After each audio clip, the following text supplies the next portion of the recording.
So it's about nearly 9 o'clock in the morning here. It's a Sunday, the 23rd of July, and there's a few reasons why I'm doing this in the morning instead of in the evening, which I'll get to.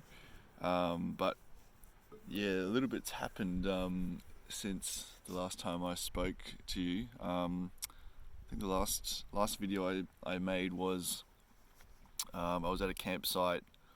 I just met a German guy, Lorenzo, with the timber bike, and I was drinking my beer. I was about to hit the sack, basically, and then soon after I recorded that video, there was a group of three like motorbikies who had set up their tents right next to us, and so I was kind of just sitting at the table, and one of the bikies comes over and he's got this, ponytail and quite big surly looking guy, and he's like, "Oh, like I have to apologize because my friend over there is a terrible snorer, so he's gonna keep you up all night.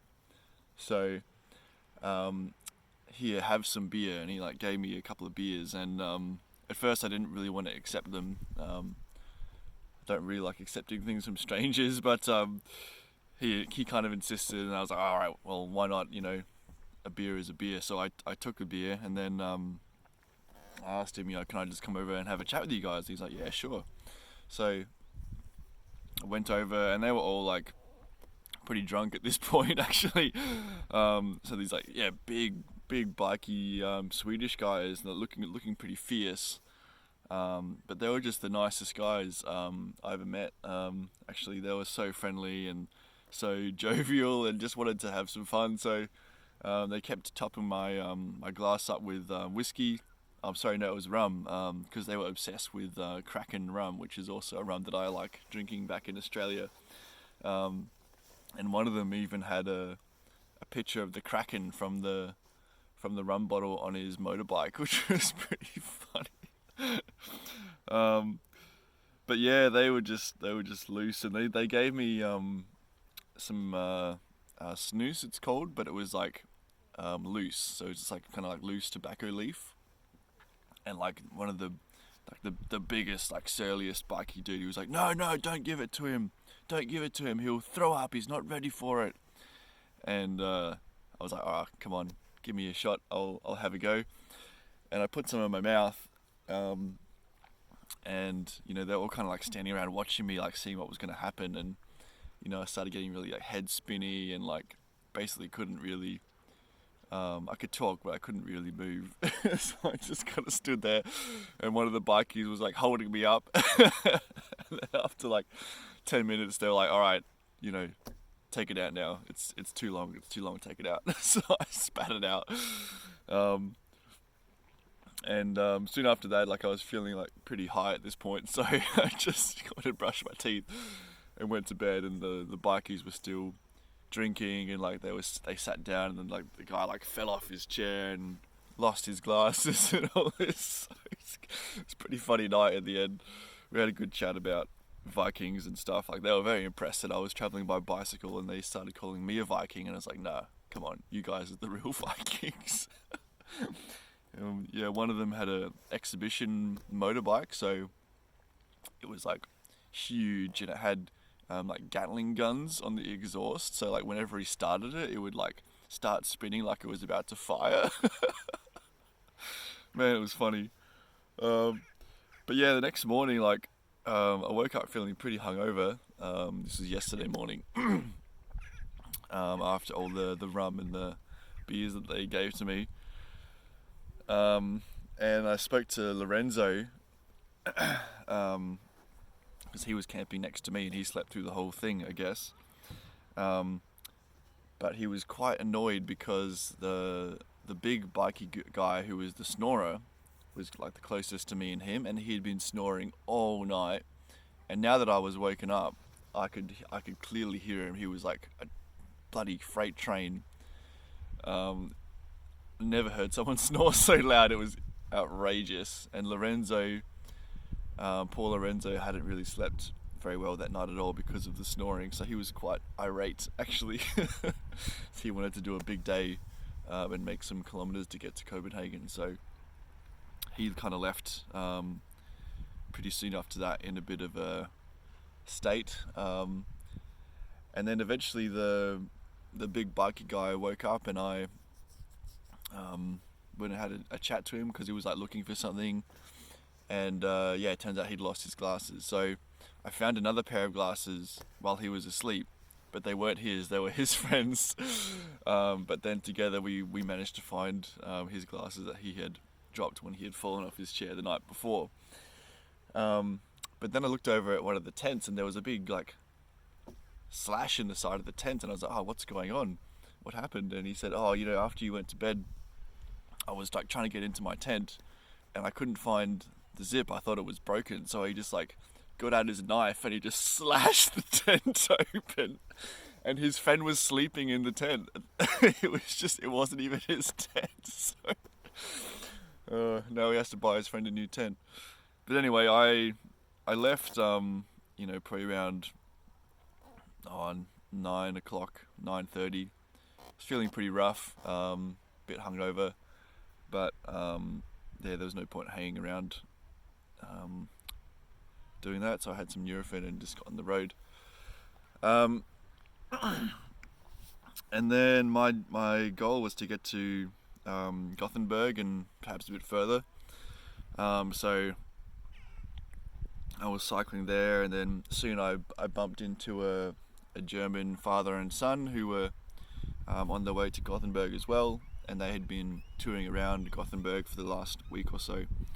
So I cycled with them for about half an hour. That was really nice, just to have someone to talk to. And the son was still in school. He was pretty shy, didn't really say anything, but the father and I had a bit of a chat, about cycling and their tour and their travels and all this stuff and what I was doing. So that was fun, and then eventually they decided to go a different way. I kept going the way that I was going, which was fine because I was kind of running out of things to talk to them about anyway.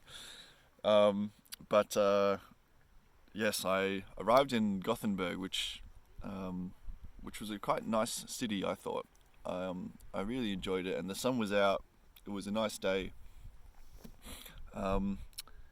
Unfortunately, I hadn't found anyone from Warm Showers to host me in Gothenburg, which meant basically I was just going to keep riding through, not stay there that night. But I did have one main objective in Gothenburg.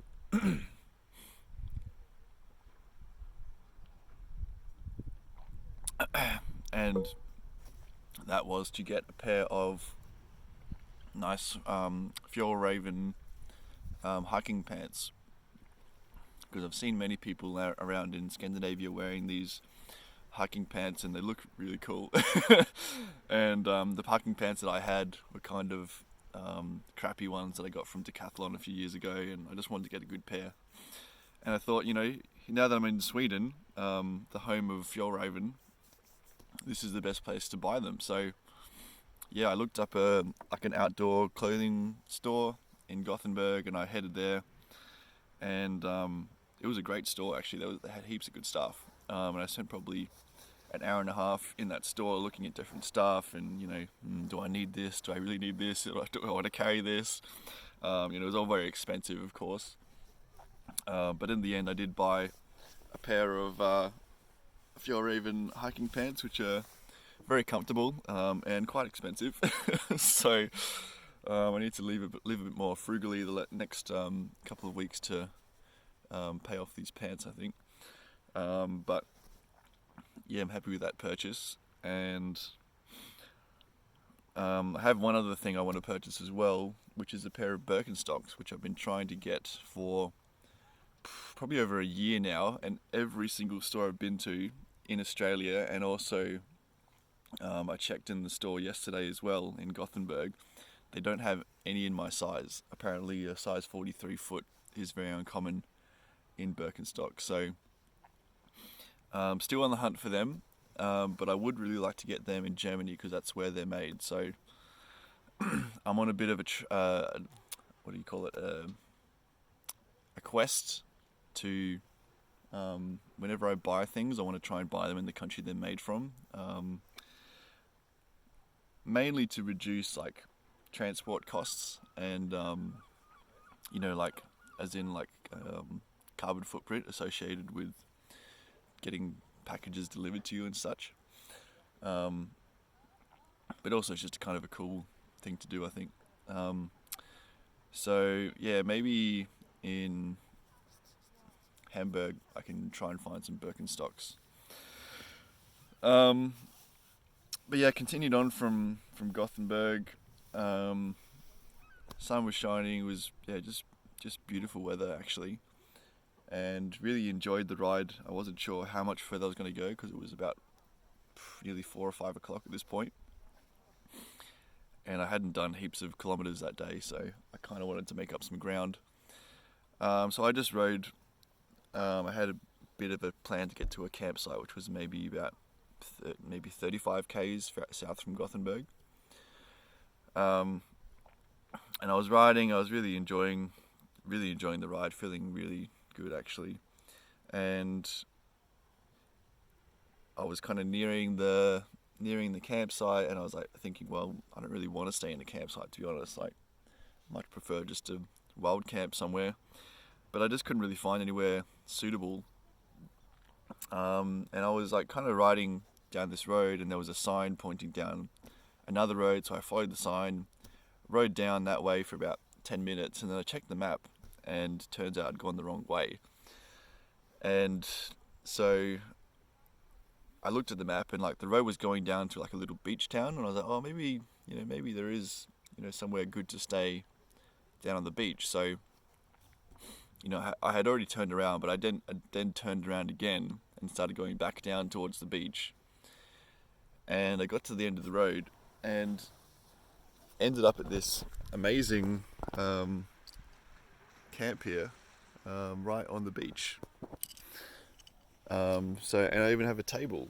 It's amazing. And there's actually even a bathroom over the other side of the water here, because this is actually a bit of like a public bath, like a natural swimming area. So, and there was an amazing sunset last night.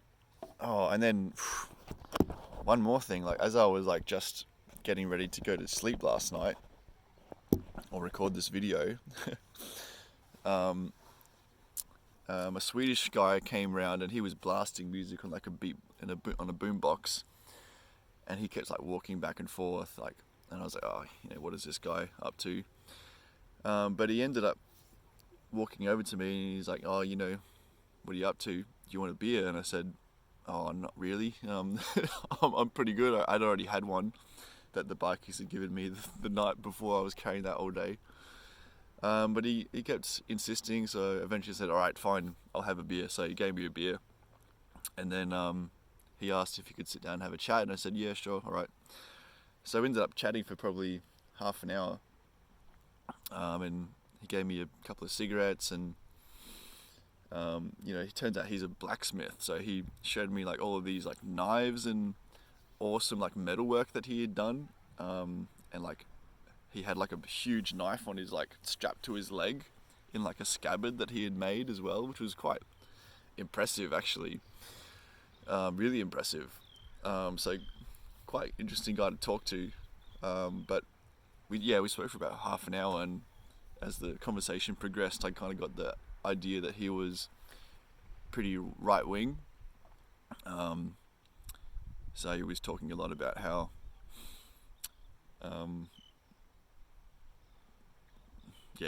lots of different things which I didn't really agree with, but interesting to have his perspective anyway, I guess, and that's kind of one of the reasons why you do these kind of trips, I suppose, to talk to people from all different points of life. And it was pleasant enough. Like, it was good to have a chat with him. But yeah, I basically said I had to go to bed around 11:30, because looks like he was going to stay for a while. He's been camping in his little van around the corner here, looking for something to do for a while. So I think he was keen to talk to someone. But yeah, basically told him I had to go to bed. So he left and I went to sleep, and now I'm ready for another day of cycling. The sun is pretty bright, as you can see. Yeah, feeling a little bit tired.